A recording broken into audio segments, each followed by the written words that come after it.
વિશ્વામિત્રી પ્રોજેક્ટની કામગીરીને લઈને આશંકા વ્યક્ત થઈ, જ્યાં યોગ્ય કામગીરી ન થઈ હોવાનો સામાજિક કાર્યકરોનો આક્ષેપ છે।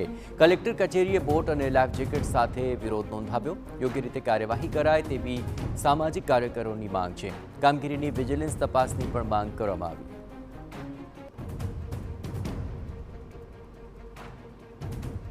અત્રે ઉલ્લેખનીય છે કે વિશ્વામિત્રી પ્રોજેક્ટ જ્યારથી શરૂ થયો ત્યારથી જ વિવાદમાં છે।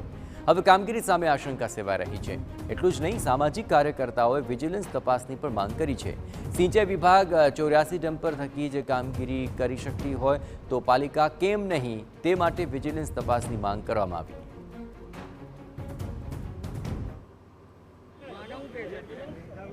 વિશ્વામિત્રી રિવાઇવલ પ્રોજેક્ટ આ પ્રોજેક્ટની કામગીરી શરૂ થઈ ત્યારથી ચર્ચામાં રહેલો આ વિષય ફરી એક વખત વિરોધને સ્થાન પામ્યો છે।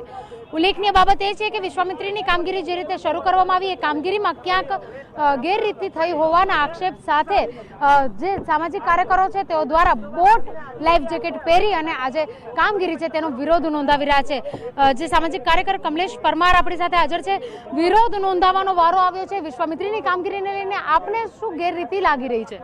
ચોક્કસથી વડોદરા શહેરમાં જ્યારે પૂરની પરિસ્થિતિ ઉદ્ભવે છે ત્યારે ક્યાંક ને ક્યાંક વડોદરા શહેરના ચેરમેન એવું કહેતા હોય છે કે ભાઈ તારાપા બોટ અને વસાવી લેવા, એટલે ક્યાંક ને ક્યાંક અમને લાગી રહ્યું છે કે આ વર્ષે પણ પૂરની પરિસ્થિતિ ઉદ્ભવે તેવું અમને સ્પષ્ટપણે જોવા મળી રહ્યું છે। સાથે સાથે વડોદરા શહેરની વિશ્વામિત્રીની વાત કરીએ તો વિશ્વામિત્રીમાં જ્યારે પૂર આવે છે ત્યારે ક્યાંક ને કંઈક રીતે કામગીરી સોંપવામાં આવે છે, પરંતુ ક્યાંક ને ક્યાંક અધિકારીઓ, કોન્ટ્રાક્ટરો અને સ્થાનિક નેતાઓ ક્યાંક ને ક્યાંક લાગી રહ્યું છે કે મસ્ત મોટા પાયે ભ્રષ્ટાચાર આચરતા હોય તેમ લાગી રહ્યું છે। ત્યારે અમે વિજિલન્સની તપાસ માટેની માંગણી કરવા માટે આજે વડોદરા શહેરના લાગણીશીલ સામાજિક કાર્યકર તરીકે અહીંયા ગાડી અમે આવ્યા છે અને કલેક્ટર સાહેબને અમે રજૂઆત કરી અને બિલકુલ કલેક્ટરને રજૂઆત કરવાની વાત કરી રહ્યા છે ત્યારે અન્ય જે સામાજિક કાર્યકરો છે તેઓની સાથે વાત કરવાનો પણ પ્રયત્ન કરીએ, કારણ કે જે પ્રકારે પરિસ્થિતિ ઊભી થઈ છે આપ જોઈ શકો છો કે જે રીતે વિરોધ નોંધાવી રહ્યા છે તમામ જે સ્થાનિક સામાજિક કાર્યકરો છે તેઓ દ્વારા વિજિલન્સ તપાસની માંગણી કરવામાં આવી રહી છે। સામાજિક કાર્યકર અન્ય પણ એક હાજર છે, તેમની સાથે વાત કરીશું કે જે પ્રકારે આપના દ્વારા વિજિલન્સ તપાસની માંગણી કરવામાં આવી રહી છે, મુખ્ય કારણ શું છે? મુખ્ય કારણ એક જ છે કે વડોદરામાં બે ભાગમાં વિશ્વામિત્રીનું શુદ્ધિકરણ માટે ફાળવવામાં આવ્યું છે। 24 કિલોમીટર જે છે એ સિંચાઈ વિભાગ કરી રહ્યું છે અને જે 24 કિલોમીટર છે વડોદરા મ્યુનિસિપલ કોર્પોરેશન કરી રહી છે।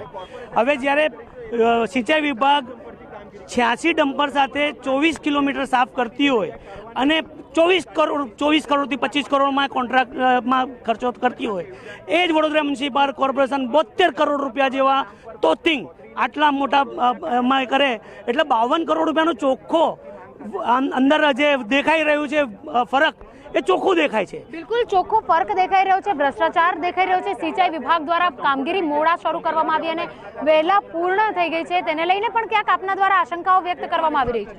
ફક્ત સિંચાઈ વિભાગ દ્વારા નહીં, વડોદરા મ્યુનિસિપલ કોર્પોરેશન દ્વારા પણ કામગીરી હમણાં સુધી પૂર્ણ કરવામાં નહીં આવી। ફક્ત ને ફક્ત ટાઈફાઓ કરવામાં આવે છે। મેં એટલા માટે કહીશ કે ટાઈફાઓ એટલા માટે કરવામાં આવે છે કે ગત વર્ષે વડોદરા શહેરમાં 3 વાર પૂર આવ્યું અને લોકોને જાન માન બધાનું નુકસાન થયું અને વડોદરા મહાનગરપાલિકા ફક્ત ને ફક્ત મોટા હોર્ડિંગોમાં વિશ્વામિત્રીનું કામ બતાવી રહી છે, પણ હકીકતમાં સૌથી મોટો ભ્રષ્ટાચાર છે વડોદરાના। વડોદરા શહેરમાં જે વિશ્વામિત્રીની કામગીરી કરવામાં આવી છે તેમાં ક્યાંક ને ક્યાંક ભ્રષ્ટાચાર થયો હોવાના આક્ષેપ સાથે અને આશંકાઓની સાથે તમામ જે સામાજિક કાર્યકરો છે તેઓ દ્વારા બોટ અને લાઈફ જેકેટની સાથે અહીંયા આગળ વિરોધ કરવામાં આવી રહ્યો છે। કલેક્ટર સમક્ષ વિજિલન્સ તપાસની માંગણી પણ કરવામાં આવી રહી છે। કેમેરા પર્સન રોહિત ગોયલ સાથે અંજલિ ઓઝા, TV9 વડોદરા।